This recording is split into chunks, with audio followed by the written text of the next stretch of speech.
Like the best video ever. This is great. We got 25 minutes. We got to go.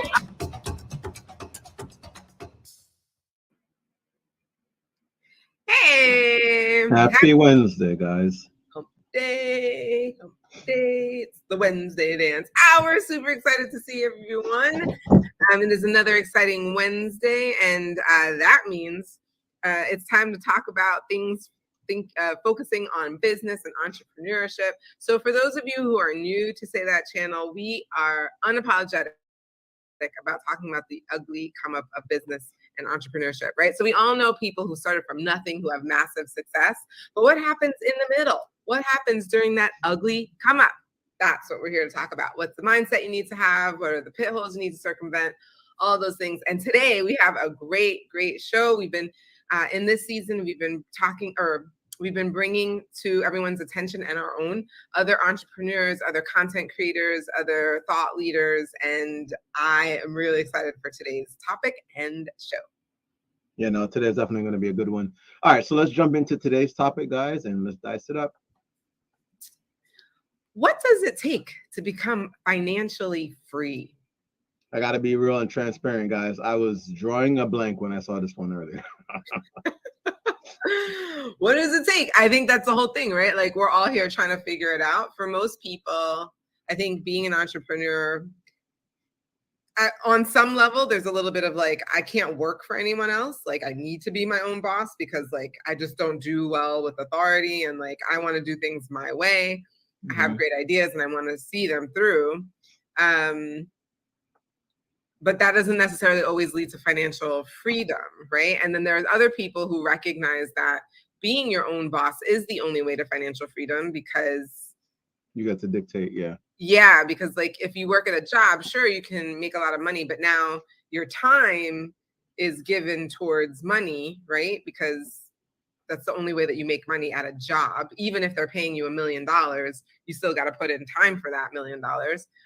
And so I think a lot of different things are required to become financially free. If I were going to say a very a very specific thing, so not like a mindset, which I do think mindset is a part of this, but I think if I were to talk about like nuts and bolts of financial freedom, I do believe that there is an income that comes with that. I believe that income, it will be more likely to be residual income than not. And certainly covers all of your bills and living expenses. And so the quality of life that you have is one in which you're good and you're not necessarily worried, how am I going to pay my bills? So here's the definition I looked up just because I think that'd probably help us, right? So it says financial freedom usually means having enough savings, financial investment, and cash on hand to afford the kind of life we desire for ourselves and our families. So I do think, to your point, there is a set number, and a lot of the stuff that I listen to from like the Earn Your Leisure guys, I think plays a role in that, because he does talk about living outside of your means. So even people who we're all sitting here saying, man, if I had this person's income, I'd be set. But that person now is living at a standard above themselves, similar to the fact that we may be doing that. So I do think that factors in here when you think of what that looks like, right? Yeah. So I'm going to say, to your point, and this is something I took from David Peach, so I definitely can't take credit for that, but he defined financial freedom as having $1 more outside of all of the expenses you have. He didn't say what those expenses were. So if you want to have a boat, great, but you got to have, after owning the boat, paying for the people to take care of the boat or who drives the boat, you having an extra dollar every single month. Everything else is taken care of. All your family's bills are taken care of, or all their expenses, and you have a dollar. And I always took that as my answer for what it would look like. I can have all the stuff I want, and there's still more. There's an abundance, even if it's a dollar. So that's my answer. But it's not just us. So I know we got 25 minutes on the clock. Who are we bringing in today, Jay? I'm really, really excited. I want to introduce our Say That Nation community to the podcast series called Diary of a CEO. It is hosted by Stephen Bartlett. He's a Brit. You'll quickly notice that by his accent. But it is exactly what it sounds like in the title, in that he brings on different guests who are CEOs in different areas, whether it's entertainment, so they're like the CEO of their own brand, or if it's a CEO of an actual company that's not necessarily doesn't give fame, right? That's notoriety. That being said, no matter what type of CEO, he definitely asks questions to get into the person's mind. And so I'm really excited because this particular clip that we're going to see is an interview that he does with Codie Sanchez. Codie Sanchez is a woman in business. She basically is someone similar to us. I think we can all resonate with her story in that she comes from nothing. She didn't come from a wealthy family. And now she has created several streams of income. She essentially buys businesses the way other people buy real estate. And she has a lot to say about what it takes to become financially free. All right, let's hear what they got to say. You used a phrase earlier on in this conversation, which really stuck with me because I've used this phrase with my friends over and over again. You said you got to see behind the curtain. And I remember the first moment in my life where I really felt like I got to see behind a curtain that I didn't even know was there. For anyone listening to this podcast, there's a curtain on my right. For anyone watching, you can see the curtain on my right. Behind that curtain, there is actually a room in there. And there's actually another studio in there where we record some content, kind of like a standing up studio. We've got some backdrops and stuff like that. But the analogy that I'd give you is in life, you never know how many other rooms there are behind the wall. And there was a point in my life where I started understanding deals and the public markets and how certain high net worth individuals were playing what I call money games. They were basically not doing much work, but they understood the laws of money. So they could buy things at an arbitrage or flip things at an arbitrage and put them on the public markets and all of these crazy money games that no one had ever told me about in life. I thought the way you build wealth is by working. And these fuckers, the richest people I know, do very little working and they do a lot of money games. And they live behind the curtain that I didn't even know was there. And I was thinking about the cab driver there. There's so many. What is behind the curtain? Behind the curtain is a bunch of information. That's essentially what it is. You know, a bunch of people that have a bunch of information. What I might say to that cab driver is like, who can take you behind the curtain? Even if you have to go get a shit job for 6 months. Like you were alluding to it there. Like, is there a guy or a woman that I could go just shadow, just make the fucking tea and get behind the curtain and figure out how they do it?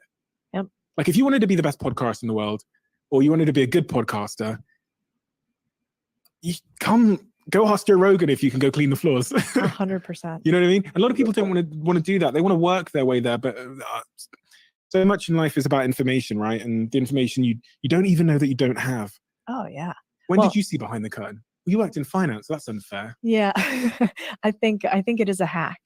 I saw behind the curtain for the first time when I had managers and bosses who were making tens of millions of dollars a year. And I realized how little they worked, like you said, but also how average they were. You know, I saw these largely, middle-aged dudes who were no more impressive than I was, and they were crushing it.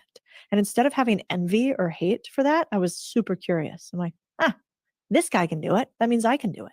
And I think that's a huge unlock, actually. I was talking with another friend the other week, and I think one of the secrets to success might be when you see somebody who has more, who is doing better, who has more money, realizing that means that you can get it, as opposed to, I hate them because they have it.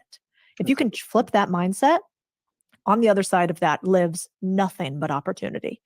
And I keep finding new rooms in the house, new curtains behind it. And I'm not sure that will ever stop. I mean, I was talking to my friend Bill Perkins the other day, who's a hedge fund manager.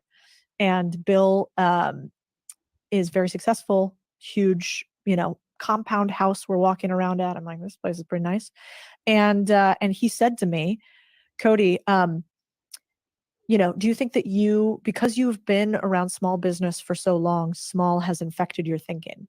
Mm. And I was like, oh God, I don't know. But then I realized to him it had, because he's got way more zeros than I do. And so like those zeros become unlocks to the curtain.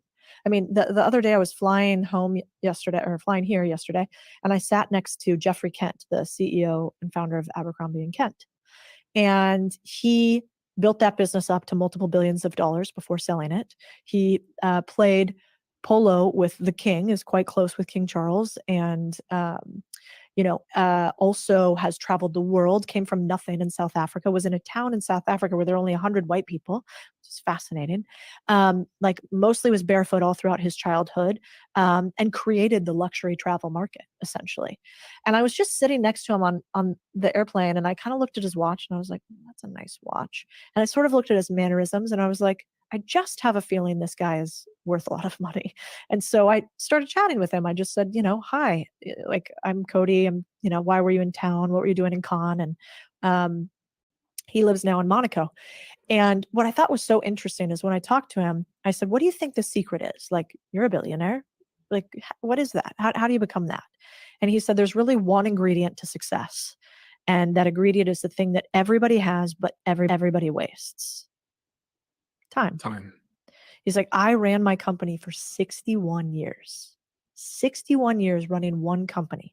He goes, can you imagine what the compounding looks like in 61 years focused on one thing?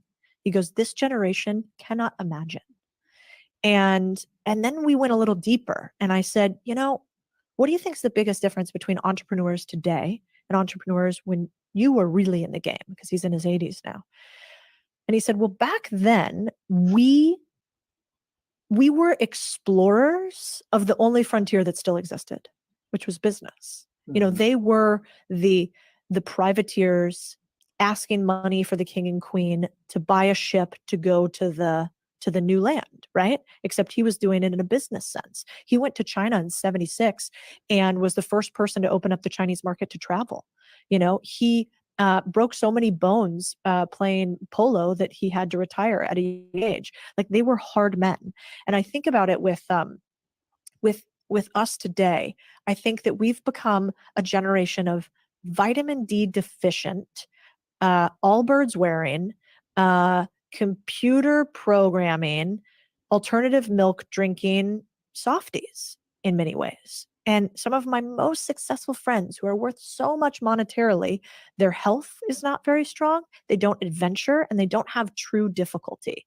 And I think that's the difference between his generation and ours, and between true success and not, is this idea that I'm sort of playing with like a third degree human, somebody who has a strong mind, a strong bank account, a strong body, those three things all together. And where we don't just take other people's risk, meaning take other people's money to run our business, but we take the risk ourselves. And I think his generation really did many things wrong. I don't want to glorify it, but I think they did that right.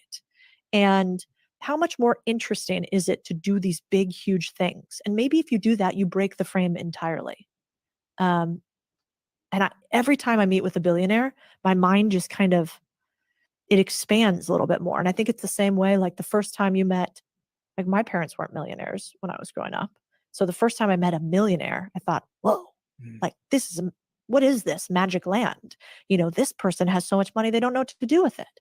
And then you meet the first decamillionaire, and then you meet the first 100 millionaire. And at each level, not that we want to worship money or that money is all there is, but it is a scoreboard for a game that a lot of people are playing in this society. And I think it's interesting to try to get in those rooms. And these days, those rooms are open. Back when we were first doing our businesses, a billionaire didn't write a book, or do a podcast, or do a podcast, or tweet, or go shake your hand at a conference. That was unheard of. And now they're all around. What have you noticed in billionaires? What's the trend? You know, people, I've met quite a lot of billionaires now, and there tends to be Can some we, similarities. sorry, Jay, They can we all jump in there get there in just by before different routes and different paths, but I know they finished everything off? Because as she was talking in that last part, it really made me think back to when we got to spend some time with Wayne Nugent. Shout outs to him wherever he is. Because I remember that feeling. And I'd been around wealthy people when I was doing real estate, but actually having an opportunity to sit and have a conversation with him as he imparted wisdom to us, when he showed us his library, I mean, and all the books he had, and how he remembered things from specific books. I remember when they used to talk about it from stage and be like, "Oh yeah," and I'm here thinking, "Oh, of course he's the, the boss, so everybody's kind of kissing up to the guy." But then when you meet him and he's so humble, lets his daughter play on the table, sits down while it was such a transformative experience. And I know he's one of those deca millionaire type people. And to me, I felt the same way. This guy just thinks and does things differently. Seems so carefree. I mean, tire swing in his backyard. Like, did you go on the swing yet? Like a big kid. A very interesting guy to be around, energy to be around. Sorry, I'm just thinking about that time. I think for me it was mindset, like just how he thinks, what he fills his mind with was just very different from my non-millionaire friends. What are your thoughts? Oh, go ahead. Yeah, it just seemed like the carefree lifestyle and whimsical nature with which he has, like that part wasn't as surprising, because I feel like I got a sense of that from stage in different areas and places and spaces. But the library, the books, how he thinks about things, and this idea that like no matter what, he could make millions of dollars again, because even if he lost it all tomorrow, he knows that he could get it again, because it's the mindset that he has. It's not the house. Not anything outside. Yeah, it's nothing outside. He knows that within himself, he has the capacity to do this. And we've heard that statement before. Like, if you took all the money in the world right now and evenly divided out to every single person within a matter of time, and that they don't really stress that, it was all going to end up in the hands of the same people who have it now. Right. And it's because of the way that they think about money and how they use money as a tool, and they're not so trapped by the idea of it. Right. So I love where this conversation is going. I just wanted to jump in there because I know it seemed like they were going to take it into another level in terms of what they're discussing. So we could jump back in now. Yeah, no problem. There we go. In billionaires, what's the trend? You know, people, I've met quite a lot of billionaires now, and there tends to be some similarities. Yeah. They all get there by different routes and different paths, but similarities in character and philosophy. Yeah. One is, I've found most billionaires I've met have a mission so big it dwarfs the pain that comes with building. Because I do think it's more comfortable by and large. It's like the low, dull pain is being in a job. That's like kind of like having a little ache constantly being in a job. Being an owner, an entrepreneur, or trying to strive for billionaire status is a roller coaster ride of extreme pain at some points, or maybe you'd say extreme pain at some points, extreme pleasure. And you kind of go like this, right? You have to be able to wade through that. And so I find that most of them are the opposite of what I thought they'd be. I thought they'd just be like Scrooge McDuck, like swimming around in their riches. They'd be kind of shallow. Maybe they'd be super self-interested. They'd only be focused on their own thing. They wouldn't be nice. I wouldn't want to meet them. And actually what I find, this is going to sound like a gross generalization, but most of them really want to help you up when they realize that you're hungry. Like when they see the hunger paired with the ability and willingness to take action, they want to help you. It's so rare. Like if you're listening and you have that desire, but you actually do the hard things, you're rare. You're actually really rare. Because everybody says they want it, but nobody really wants to do it. I mean, I knew I had to fire one of my employees back in the day, which made me really sad. The second that that person told me that they had a bunch of debt, they were working in the business with me, obviously. They had a bunch of upside in the business, but they decided to take some of their cash and they were going to invest in a day trading thing in the stock market. And I said, I really don't think you should do that. I think if you want to take that cash and buy a business, we should talk about that. I can help you if you want to focus more on a secondary business that increases your income. But if you want to day trade, what you're telling me is that you want to get rich fast and you want to speculate, that you want to get lucky, you don't want to earn it. And anyway, they kind of laughed and then they did the thing. And that was in that moment, I knew you don't have what it takes at this level. Maybe you could change. But if you're going to make that decision now, you're telling me you're a short-term player. And long-term games with long-term people, like Naval Ravikant said, is the goal. So that's what billionaires have. They think long-term. I was actually just talking with a member of my team on the taxi on the way over here. And there's a close to a billionaire that I've become friends with here. And I was like, why do you think he's invited us to do this stuff? You know who this is. And I was like, I'm not a big enough name for this. Like, there are other people, what's the thought here? And then what I think I realized is that this guy is taking a bet that I might keep growing my social platform and I might keep spending on it. And in 2 to 3 to 5 years, I might be a really big name. And because he associates with me now, when he needs something in 2 to 3 to 5 years, I'll be really big and he'll have like a remember when moment here. And he could go get a Damian John, right? And pay to do something with a Damian John. But then he doesn't have the remember when moment because Damian's already at the top, right? Mm-hmm. And so that billionaire, almost billionaire, is thinking 3 to 5 years out with a potential call option, aka a maybe possibility. How often do we do that? I don't even do that enough. And so that's where I think they're different. It's just this different scope because probably they see many curtains. With that long-term view, they want to water some seeds, right? Mm-hmm. I can totally relate to that. I've often been perplexed in my life by why extremely rich people wanted to give me a hand. Right. Especially when I was like 18, kid with an idea, all the enthusiasm in the world, but you almost don't trust it, right? Like, it was so weird. Yeah. I've described it as being so unusual over and over again every year for the last 10 years that when I was 18, 19 years old and I stood on those stages and I went around, again, stealing the Chicago Town pizzas in my spare time to feed myself. But all of these really successful people wanted to give me a hand, like wanted to introduce me to someone, invest in my business, even though I had no credentials. They just saw something in me that I never understood. That would be an interesting thing to try to break down. What is it that you see in another human? I mean, one of the things that comes to mind for me is how many people reach out to you every single day, a DM, I'd love to meet you, Stephen. Could you help me with this? I would guess a lot.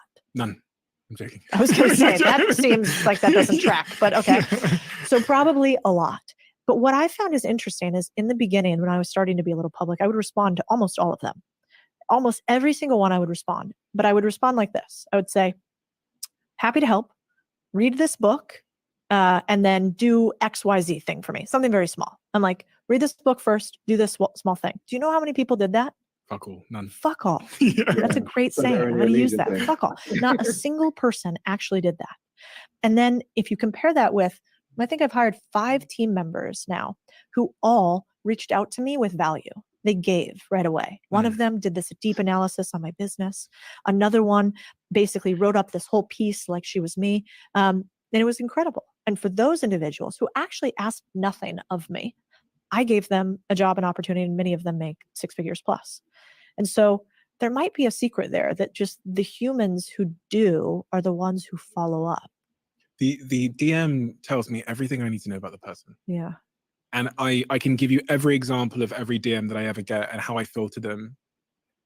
How I know from the first DM whether they are someone that I should be connecting with. Let me give you the one side of the spectrum. The one side of the spectrum, which I often get, is any jobs going? In that, you've told me everything I need to know. Because not only could you have checked if we had jobs available on our many websites where we list our vacancies, you didn't even have enough effort to go check out the job site. Yep. Didn't say hello, poorly structured message. You think that we hire over DM on the basis of no pitch at all. That's the extreme example, but it happens. You wouldn't believe, I will get any jobs going once a day without fail on one of my inboxes. And sometimes, and I've never said this before, on the very rare occasion, I'm saying once a year, I'll click on the person's profile and I'll care about them so much that I'll send them a voice note. So, because I click on their profile. I remember this one kid and he kind of looked like me. Oh, yeah. And he was a young kid. And I remember thinking, I really, I could just ignore it. It's the easy thing to do. The hard thing to do was try and give him some feedback on like, please don't do that to more people. Please don't send them any jobs going, ? So I remember sending one particular kid like a voice note saying, right, listen, buddy, I'm on your side here. Here's some advice. And then on the extreme end, the good end. What happened with that? What happened? And the response was he was thankful. Oh, that's good. But when he responded, I realized why he was the type of person that would send any jobs going. Yeah. Maybe a bit of a maturity issue there. Sure. And then on the other end, you have the perfect reach out, where someone realizes that they can't give you what they're asking to take from you. Yeah. So someone wants maybe an hour of your time. They know they can't give you anything worth an hour. They can't give me 50K. They can't, nothing they can give me worth that hour of my time. But they do three things maybe. The first is they realize that. And so they realize that they should offer something of value. Even I'm never going to take it. But the gesture itself, it's like someone pulling out their card to pay. The gesture itself matters. It does. The third thing is they realize the world that I live in and that I have no time, and they acknowledge that. So they might say, listen, you get thousands of messages like this. I know how busy you are. So just by them saying that, I go, okay, you understand. Yeah. Could I just sit? So I see it as an equation. Ask for as little as possible and give whatever you can. Could I just sit in the room one day when you work? Means a lot to me. The third point there is research the person, because that's a huge show of care. Yeah. I know you're a big Manchester United fan. I know your dog's called Pablo. In exchange, I've made this jacket for Pablo. I've sewn it myself. If someone said that to me, people are going to do this now. So please, Pablo does not need a jacket. We're coming into summer. He likes being naked.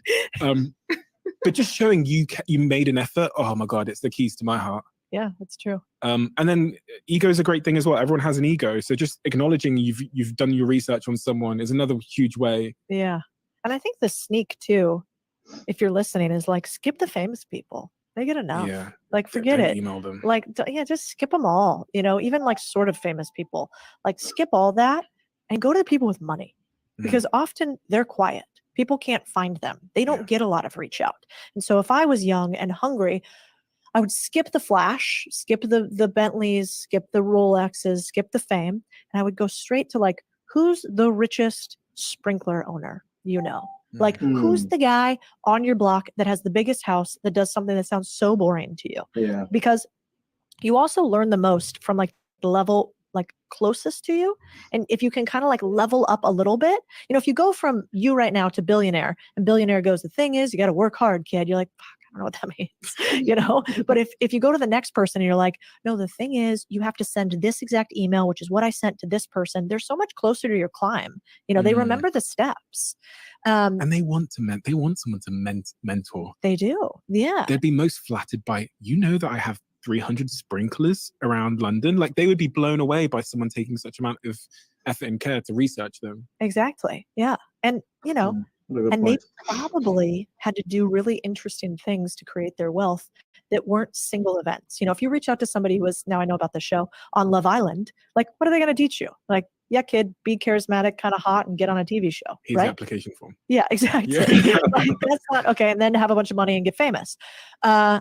But if you reach out to somebody who built a toilet business here, like there's probably a lot they had to do continuously over time that you could learn from. But it's not that sexy, so people don't do it. If you love the Diary of a CEO brand and you watch this channel, please do me a huge favor. That was such a good one as well. Yeah. I highly recommend. We'll put the full episode. The full episode is that hard work doesn't build wealth. Talk about a wealth of information or knowledge. That is what Codie Sanchez is. So I loved that interview. What she had to say there at the end. So essentially, what do billionaires do? They think long term.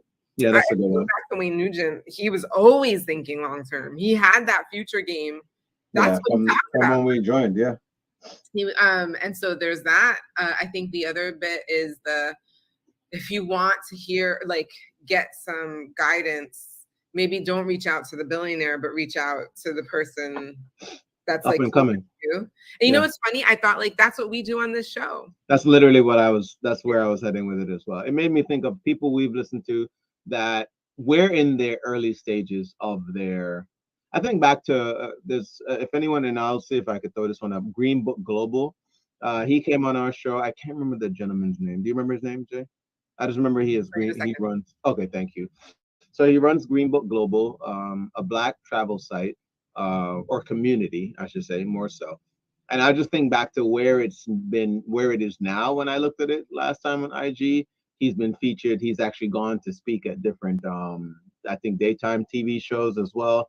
So I think back to Michael Finkley, where he was before. I mean, he actually started before us, and just where he is now with his podcast. It's in his YouTube channel, The Finkley Show. It's amazing to actually see. So I can definitely attribute to what she's saying about just connecting with people when they're starting their business out or they've had some level of success already, and kind of building that relationship at this stage.